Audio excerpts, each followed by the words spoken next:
What's going on, my little frothlings? Today we have another 3 video series thing that's reviewing 3 different discs at the same course, trying to shoot a good round. I think we're going to try to shoot 5 under, and it'll jump around between this video and then the next 2 videos that I post, because we're reviewing 3 different discs, and this one is an absolutely crazy boy. Elevation Disc Psychic. It's one of these weirdos.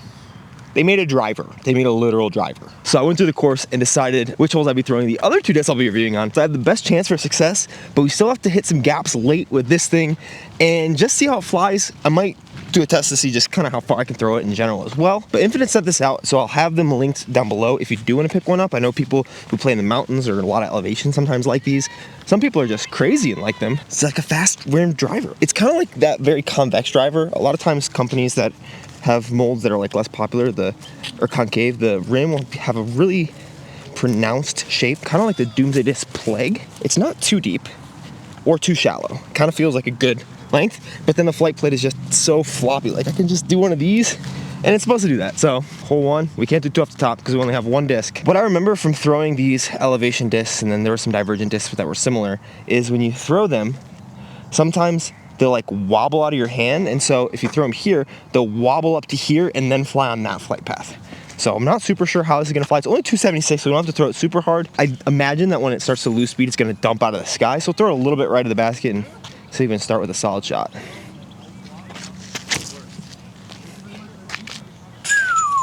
Really bad first throw. I didn't throw it super hard. Maybe, I mean, it is still a driver.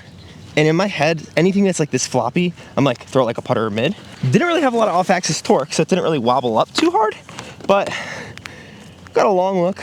We'll throw it a couple more times than normal just because we only have 1. And it's so weird, so it might encroach on the other 2 videos.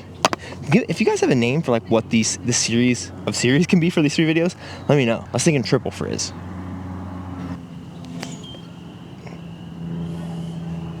That was pretty close, not gonna lie. I did bring some normal drivers, just some Emperors, to compare it to. I don't think there's gonna be any need for that. I wonder if this can take more torque than some of the slower ones, just because that wider rim of the driver pushes more of the weight to the outside, which like helps gyroscopic stability. I'm saying words that I don't actually know what they mean. And I'm hoping in this video, through a bunch of putters to warm up, the Psychic, which is a cool name for a disc. Kind of surprised that it hadn't been taken yet. I'm hoping that we get under par with the Psychic somehow. That would make it really easy for the other 2 discs, because it's a couple of really exciting discs for me. But at least get a birdie. Also, on the bottom side, Elevation puts some interesting stuff. Elevation Disc Golf, family owned, which is super cool. PGA approved, Psychic, and then it says 5 right there. I don't really know what that means. And then designed in USA, made in China. I know I haven't been in the sport very long, but for some reason this year I've really been appreciating like the community side of disc golf. I think especially as I'm trying to head more towards the pro side and seeing all of that, I'm appreciating more and more just the community side and the fun aspects of all of it. So seeing something that says family owned is actually, it's pretty cool. It's really exciting. The wind is coming out. I wonder if this will be more or less affected by the wind. We're crisscrossing some holes because there's some big slow groups in front of me. And I don't own the freaking course, so I'm gonna go around them. This is hole 6. We're technically to 3 holes, but that means we're right back for the Psychic, which is gonna be a little scary because we have a left to right tailwind, and I'm gonna try to forehand this thing somehow. What is wrong with me? What did I do this to myself? It's only 265, so it definitely should be reachable if the disc can get there. What? That's so straight. Wow. I know there's the wind out there. That came out way cleaner than I expected. We'll learn this by the end of this, and we should be able to get a birdie, but this is my iBlend Emperor. It's like way too short, but similar shot. Because it's a driver, I anticipated it kind of getting out of it faster because I'm not throwing it very hard. Like that's a flippy-ish driver. The other one, I think I don't know, it just snapped really well, I guess. Very odd. We'll have a really long look at it, but that surprised and kind of impressed me. I'm not going to be a convert to the flippy disc train, but this might be better than I give it credit for, especially because some of the plastic blends I just can't deal with sensorily, and then being in Denver, which is like kind of deserty, it's going to be even worse for that. This one, not feeling bad in my hand, already gives it a leg up on some of these other super floppy guys. That kid is cracking me up. Every time he throws, he says he screams like some anime person. I'm like 2 holes away from him and you can still hear him. But this really doesn't feel that bad. Oh, I don't like it when I picked it up. So maybe once it gets dirt on it, I don't like it, but. Well, it's not gonna lift if you don't give it the airspace to. Wow, thought both of those would be pushed more. Maybe it's a psychic. Oh, dang. I think in 2 holes from now, we'll be throwing it again. And I'm really looking forward to that because the forehand was interesting. The first backhand was more stable than I thought. That was more understable than I thought it was gonna be. I feel like sometimes these floppy discs are just like, they change stabilities based on how much off-axis torque they have, like no other, which obviously that's like more torque resistance than stability. But it's still a little bit odd. So maybe there's like a place for using them to work on your off-axis torque and throw cleaner shots. Then when you translate it to a normal disc, it's gonna feel weird because you were used to basically ripping through a disc. Who knows? All right, let's get an ace on this hole in another video, and then I'll see ya. All right, we're back at it, psychic time. Shorter hole, 300 feet, aceable. There's a left to right wind. We'll throw it on hyzer out to the right and see if it'll fade in, like a disc should if it's a driver. My guess is it's gonna die, and it's gonna stay on hyzer and fall to the ground and not really have a lot of leftward push. So we'll throw the other drivers to compare. This one should be a birdie though. We need to get the birdie on this hole. Ideally, we get 2 down with each of these discs to get to our 6 under. And right now we're still at even par through all the videos. Really gotta focus on releasing it smooth. I'm not trying to like snap it hard out of my fingers, but more open on my hand a little bit more. Like sometimes you'll see Yuli throw touch shots like that, and I think Jakub Semerad throws like that as well. What the? Wow. I feel like it's almost falling out of my hands a little early. Maybe I'm trying to not grip it too hard because of how floppy it is and how much I think I'll turn it over. But then I think I under grip it, so that's pretty bad in those first 3 shots. Still technically a look, but that's more what I'm trying to do. Why are you not falling out of the sky in that right to left, or left to right? We'll skip this one in.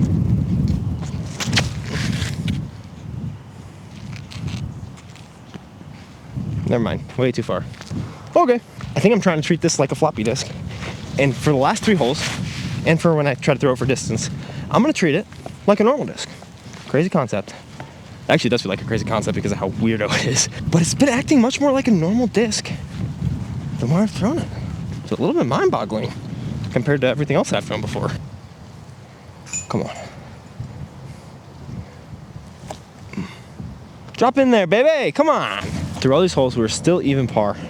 I need to put this one close enough that I can actually give it a putt instead of being outside of circle 2 every single time and having to throw this thing. I could try to throw a flexi backhand that gets back to straight, or just a straight forehand that gets some finish. I'm a little afraid of throwing this into the wind, but I think kind of just trying to throw it flat and hoping it doesn't turn too much will be the play.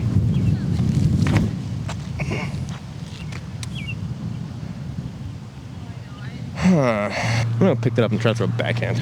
I have way more wobble on my forehand than I do my backhand, and so this was one of those situations where I threw it close to the angle that I wanted, and it wobbled its way to get to here and then stay on that angle. Maybe the wind had a factor with it. I'll try backhand. I think there's a reason not too many people throw discs like these, but if you can, honestly respect.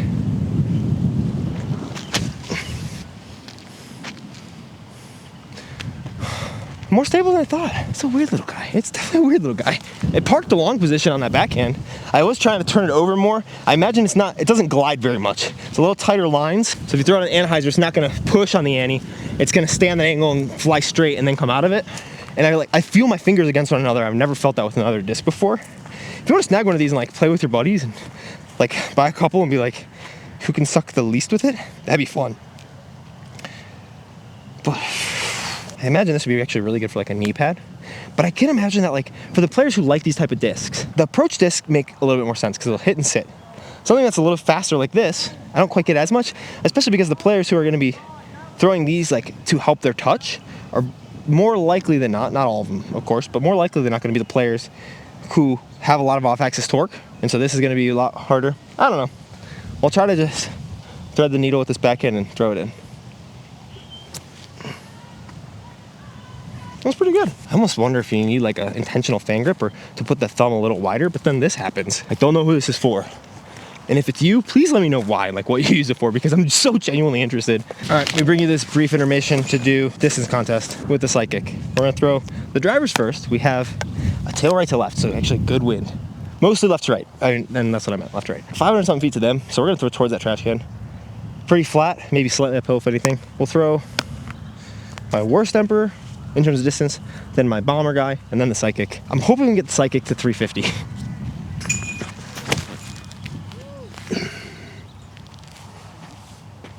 It's at least 300 feet. This one, I think we can get a hold of this one a little bit better.